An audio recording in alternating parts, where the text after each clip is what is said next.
Hello, I'm Carla. I have Liz joining me today on X2. Our tutorial today is Bhujangasana. Bhujangasana is the Cobra Pose.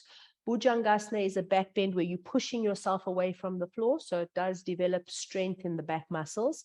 Do be careful when doing any back bends. If you have any injuries, slip discs, or any surgeries, do check with your doctor first if you can do back bends. However, they are really, really good for strengthening the back muscles, and they're relatively safe to do if you take care. In a back bend, remember to keep the lumbar spine long. You want to not just scrunch the lower back when you're doing your back bends. And very important is to keep the buttocks away from the waist, the buttocks descending towards the heels, and a spread from the inner thigh to the outer thigh. So you're not gripping and clenching too hard. Bhujangasana, you do it lying on the floor. So coming to lie on your abdomen. In Bhujangasana, in any back bend that you're lying down, lift the legs one at a time just to get an openness in the front groin here. The feet, you can keep them together, which is the classic pose, or keep them apart. Especially as a beginner, if you have any back issues, any sacral issues, keep the feet hip distance apart. That gives you space in the sacrum, gives you space in the buttock region, and that rolling from the inner thigh to the outer also allows for that spread. In Bhujangasana, the hands are in line or at the shoulders, so next to the chest, in line with the shoulders. When you come up in Bhujangasana, the pelvis stays on the floor. In the classic pose, you lift up on the inhalation and you straighten up the arms.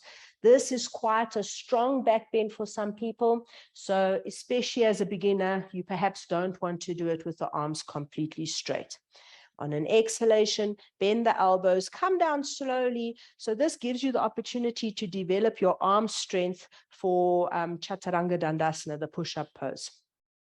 Bhujangasana, really nice pose to do with your arms bent. With the arms bent, not only are you protecting the back from a very deep back bend, but you're also starting to work on upper body strength. Here, you want to inhale, lift up the breastbone, open the collarbones, and take the front shoulder back.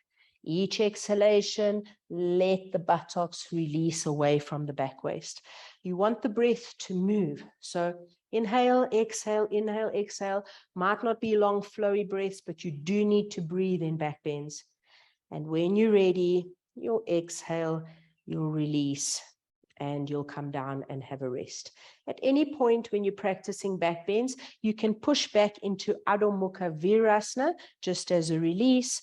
This allows a nice curve of the spine, a nice release of the back waist. And if you rest your elbows on the floor, the shoulders and the chest can also get a nice rest.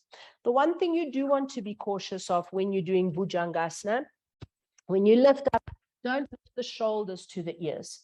You need to keep the shoulders away from the ears and lift the chest up.